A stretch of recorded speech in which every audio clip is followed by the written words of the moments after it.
la manière avec laquelle on doit regarder les choses, c'est bien plus profond que ça. C'est de se dire qu'au moment où on vit la galère, à même ça, même cette galère, même cette souffrance-là, c'est la tova. C'est la tova parce qu'en fait, en réalité, c'est grâce à ça qu'il va pouvoir se passer cette étape-là suivante.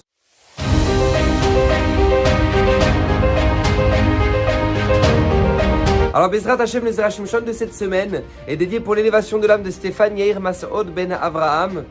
Et j'aimerais voir avec vous un Zerachim Shon incroyable, mais vraiment grandiose et d'une nécessité extrême dans notre vie. Parce que nous passons tous des étapes difficiles, des moments où en fait on est face à l'incompréhension. Des moments où maintenant on se dit mais Hachem, c'est pas logique ce qui se passe. Pourquoi il m'arrive cette chose-là? Pourquoi il arrive à cette personne-là cette chose-là? Pourquoi Kadosh Baruch Hu tellement de souffrance? Pourquoi Kadosh Baruch Hu, ce qui paraît être logique maintenant devient illogique? Et ce qui est illogique devient logique? Ça paraît incroyable. Pourquoi Hachem ça se passe de la sorte? Alors justement, pour comprendre cette notion-là, qui est tellement importante de l'incompréhension dans notre vie, il y a un midrash magnifique.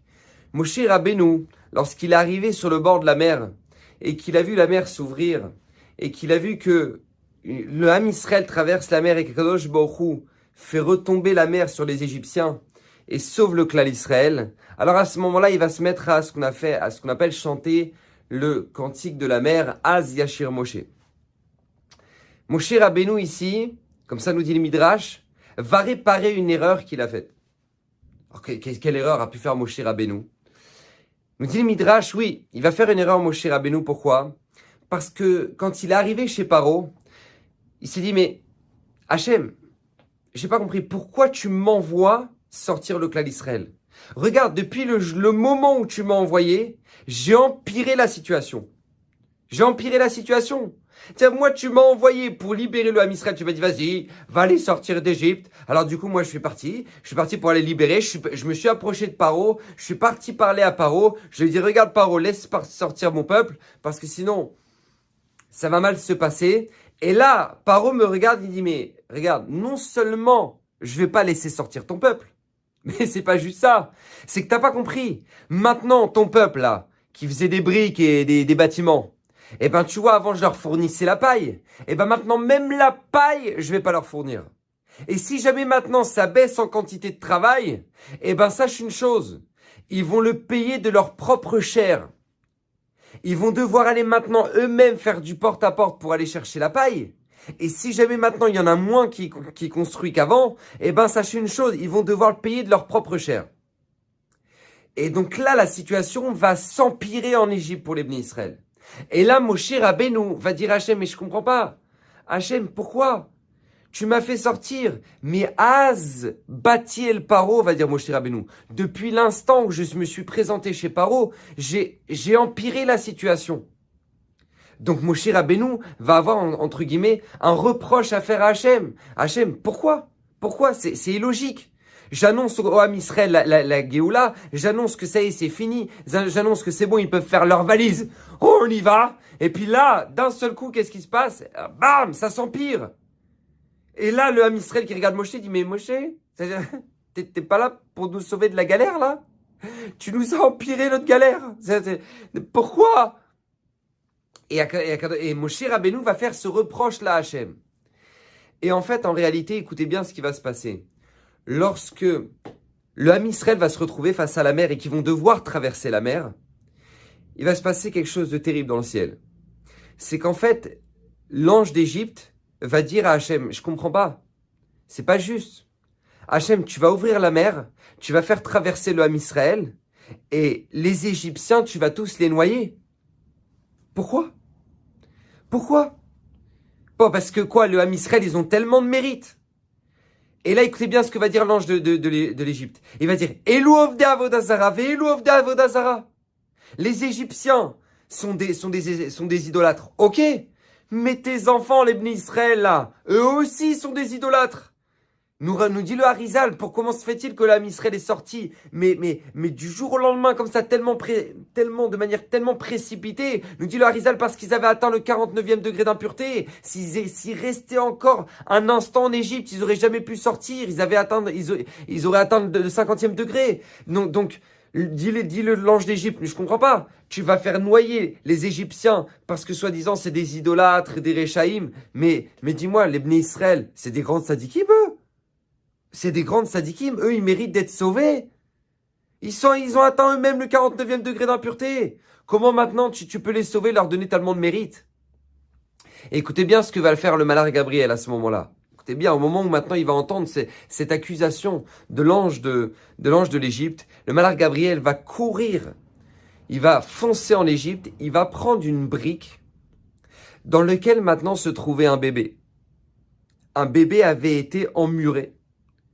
Il va prendre cette brique-là et il va la ramener devant Hachem. Et il va dire, Akadosh Baruch Hu, ne te laisse pas embrouiller de l'argument de l'ange de l'Égypte. Ne te laisse pas embrouiller, regarde ce qu'étaient les Égyptiens, regarde ce qu'ils ont fait de ton peuple. Ils ont fait de ton peuple des briques. S'il manquait du quota de briques, s'il manquait du quota, ils n'avaient pas fait suffisamment. Voilà ce qu'ils faisaient avec tes enfants. On ne parle pas juste d'idole là. On ne parle pas juste d'idolâtrie. On parle de cruauté. On a un autre niveau. Et de quelle époque date cette brique? Écoutez bien, cette brique que va ramener le malheur Gabriel, nous dit le Zerachim Shon, de quand elle date? Elle date du moment où maintenant Moshe Rabbeinu est descendu en Égypte et que Moshe Rabbeinu a dit « Laisse sortir le Ham Israël » et que Paro va alourdir son décret et qu'à partir de maintenant, s'il manque de la paille, et à la place de la paille qui manque que les Israël ne sont pas partis chercher, on mettra des enfants à la place. C'est-à-dire qu'en fait, cette brique a été faite depuis l'instant où Moshe Rabbeinu est descendu en Égypte pour annoncer la Géoula. Et là, Moshe Rabbeinu comprend. Là, Moshe Rabbeinu comprend qu'en réalité, ce qu'il voyait comme un décret absolument terrible, comme la pire des choses qu'il ait pu faire en se disant « Mais je suis parti empirer la situation des Bnei Israël. Moi, j'étais censé les sortir de l'Égypte et là maintenant, j'ai empiré la situation. » Et en fait, cette situation-là était nécessaire. Cette horreur-là, cette souffrance du clan Israël, en fait, était nécessaire parce qu'Hachem savait qu'à la fin, l'ange de l'Égypte allait argumenter. L'ange de l'Égypte allait argumenter et qu'il allait négocier et qu'il allait dire « Mais comment ça se fait que tu fais sortir le Ham Israël? Comment se fait-il que tu fais une chose pareille alors que les Égyptiens, tu les noies ?» Et en fait, tout ce qui va sauver le mérite du clan Israël et qui va permettre de tuer tous les Égyptiens dans la mer, ça va être justement l'argument de Gabriel, du malheur Gabriel, qui va ramener cette brique-là qui date de quand? De la période où Moshe Rabbeinu a empiré la situation. Et là, Moshe Rabbeinu comprend. Là, Moshe Rabbeinu se dit, mais en fait, au moment où moi j'ai dit, mais Az Batiel Paro, depuis le moment où je suis arrivé devant Paro, j'ai empiré la situation. Là, Moshe Rabbeinu va dire, en fait, non.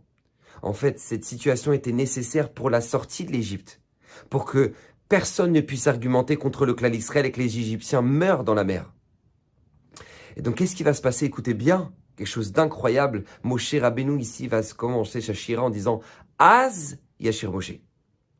Je viens ici récupérer l'erreur que j'ai faite.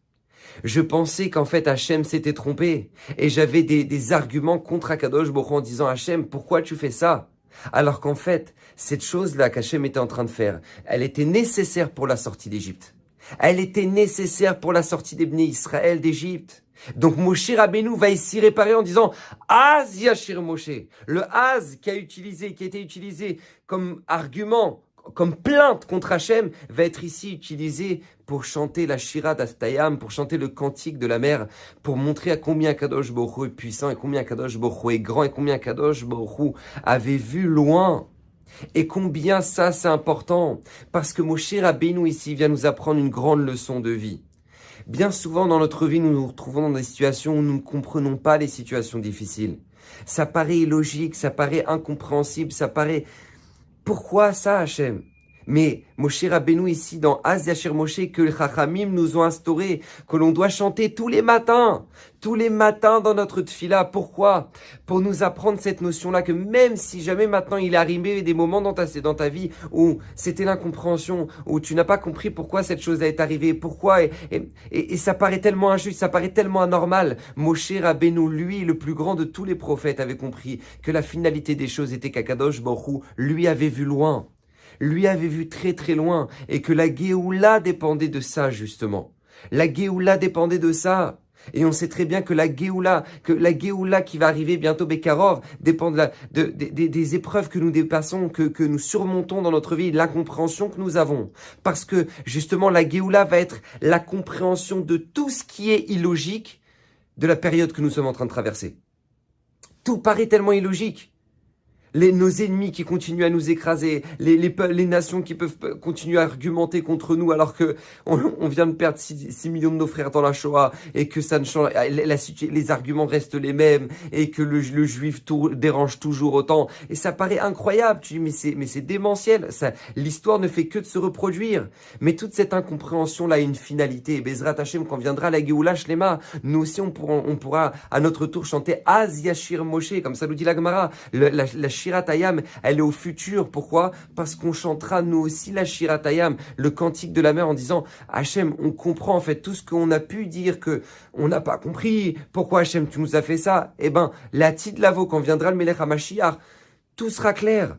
Et on pourra comprendre pourquoi en fait tout ce que l'on a passé était nécessaire pour la Géoula. Et c'est pour ça la raison pour laquelle maintenant nous ramènerons au Beth Amikdash que des Korban Toda, des Korbanot pour dire merci Hachem pour tout ce que nous avons passé dans la Géoula, dans notre galoute, parce que c'est ça qui a permis en fait d'arriver là où nous sommes arrivés maintenant, qui est l'arrivée du Mashiach. Et pourquoi je vous dis ça? Parce que nous-mêmes, dans notre vie, nous arrivent des moments où maintenant c'est tellement difficile, des moments d'incompréhension. Et justement, j'aimerais vous rapporter cette fameuse histoire incroyable qui s'est passée à la Yeshiva Trevron. Vous savez, à la Yeshiva Trevron, une fois, il y a un vieux monsieur qui arrive et qui ramène du manger pour faire une Seudat Odaya. Un repas de remerciement à Hachem. Seudat Odaya. Et là, ce monsieur-là, tous les élèves ne comprennent pas pourquoi, comment se fait-il que d'un coup, il fait une Seudat Odaya. Il dit pas parce que, Baruch Hachem, j'ai été sauvé de la Shoah. Alors les gens disent oui mais d'accord ça fait 30 ans déjà. C'est pourquoi maintenant d'un coup il s'est réveillé ce matin, il a dit il faut que je fasse une Seudat Odaya. Et en fait il a raconté son anecdote. Écoutez bien, c'est pas juste une anecdote, une histoire incroyable. Il a raconté que lui en fait c'était un juif d'Allemagne. C'est un juif d'Allemagne et que lui il a pris l'un des derniers bateaux qui quittait l'Allemagne pour l'Angleterre juste avant la Shoah. Et quand ils arrivent là-bas au port en Angleterre, il y a le commandant de l'armée anglaise qui monte à bord et qui dit « Vous êtes tous des espions! Vous êtes tous des espions! Vous retournez en Allemagne !» Et là maintenant, tous les juifs qui étaient à bord se mettent à pleurer. Tous les juifs qui étaient à bord se mettent à pleurer. Ils se disent « Mais non, mais c'est pas possible! Mais on peut pas retourner en Allemagne! Mais c'est la mort! Vous nous redonnez dans les mains de Hitler! Il va nous emmener à Auschwitz! Vous pouvez pas faire ça! » Et tout le monde pleure, les mamans qui hurlent, qui serrent leurs enfants dans les bras. Et là, le général, il comprend que il y a quelque chose de pas normal là. Il balance comme ça que ce sont des espions, mais il y a quelque chose qui est pas normal. Ils ont une telle sincérité dans leur expression de souffrance que. Et là, il décide de changer son décret. Et là, le général de l'armée anglaise leur dit bon, alors très bien, vous retournez pas en Allemagne, mais je vous mets dans un bateau direction l'Australie. Donc il décide de les mettre sur l'autre bateau, direction l'Australie. Le bateau part et il explique que la seule consolation qu'ils avaient dans tout ça, parce que dans les conditions terribles dans lesquelles ils voyageaient, c'est tout simplement le fait que, Baruch Hashem, ils avaient au moins des livres avec eux. Ils avaient gardé des livres avec eux, ils avaient la possibilité d'étudier, de garder leurs valeurs juives. Baruch Hashem, c'est la seule consolation qu'ils avaient. Et un jour, il est venu dans l'esprit du capitaine comme ça, et en les voyant étudier, il a dit... Vous me prenez tous un livre et vous me le jetez par-dessus bord, sinon c'est vous que je jette par-dessus bord. Alors, il ne comprend pas, il dit mais pourquoi vous vous énervez comme ça, qu'est-ce qu'on a fait? Et il dit vous êtes des espions, je vous sens là, vous êtes en train de préparer quelque chose, vous magouillez quelque chose.